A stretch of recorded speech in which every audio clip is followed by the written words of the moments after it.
Well, greetings, people of the internet. Unky Joe here. Unky Joe's Playhouse. Today, let's play some games.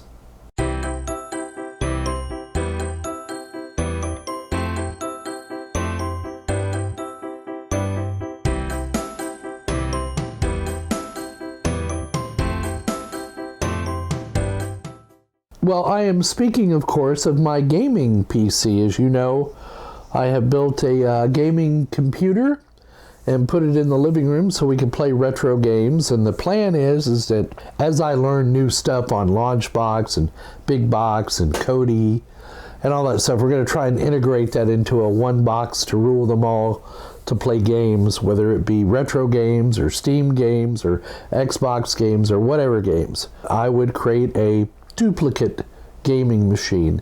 I have this white box here on my workbench that I affectionately call the BORG Cube, and it's got similar specs to the unit I have in the living room that's in that Silverstone case. It's an i7-3770 processor that has been in my full-size gigabyte board, the board that I love, that's been my Unraid server, etc. But I wanted to find a board that could fit into this cube machine, this white cube, and I'll flash a picture of that up on the screen while I'm talking about it.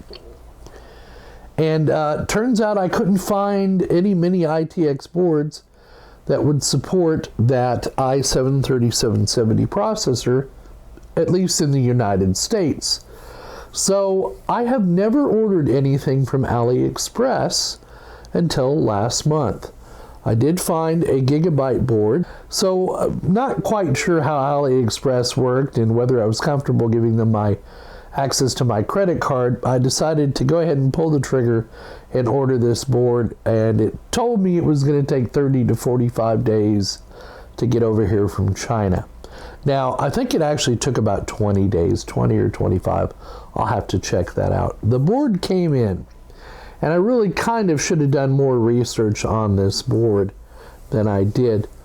And I'm flashing the specs up on the screen right now. Now, one thing I really didn't pay attention to was, one, how many memory slots this thing had. It only has 2. The other thing I didn't pay attention to is how many serial ATA controllers it has on it. And it only has 2 of those as well.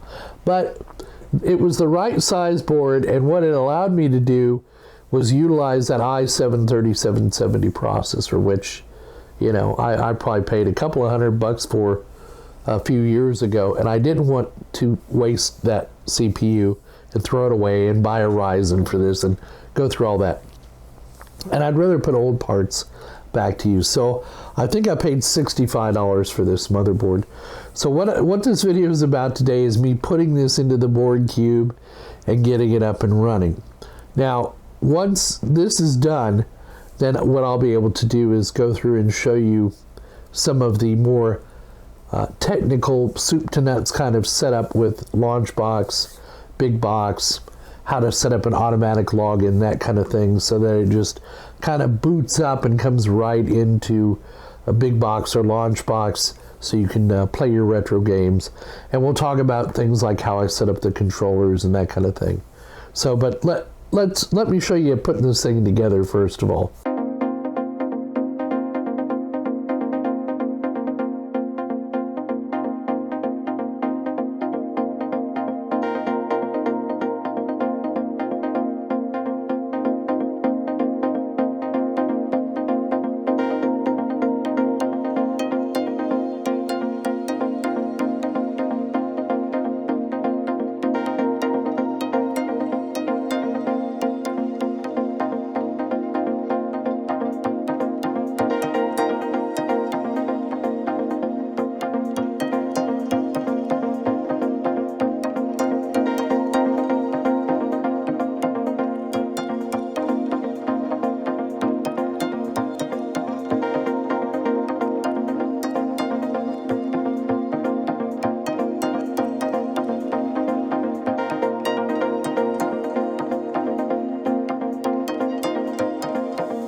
So there you go. You got to see me put it together. It is working. It's been running fine.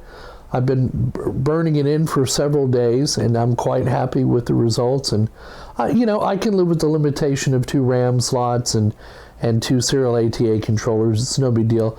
It does have a PCI Express slot, as you've seen, so if I want to upgrade the video card in here, I can do that later. I do have quite a few video cards laying around. But the big question is, why do I need 2 gaming machines? Well, this is kind of my experimental machine where I learn to do stuff without interrupting the spouse's gaming machine, which she plays on a regular basis. So it allows me to test things, put them in theory here, film it, do some training videos, and show you all how I do it, share that information with you, and then I can apply it to the main machine in the living room. Plus, I like having a machine here on the bench that I can use if I need it to test components and etc. So this kind of has a multi-purpose use to this machine. And then the plan is to buy a KVM switch to where I can hook up this unit. I've got WinRAID down here on the floor in my bench unit, and have it share the monitors and have it share the keyboard, video and mouse, that kind of thing. And then maybe even some IP KVM so I can, you know, reboot these machines remotely. I don't know.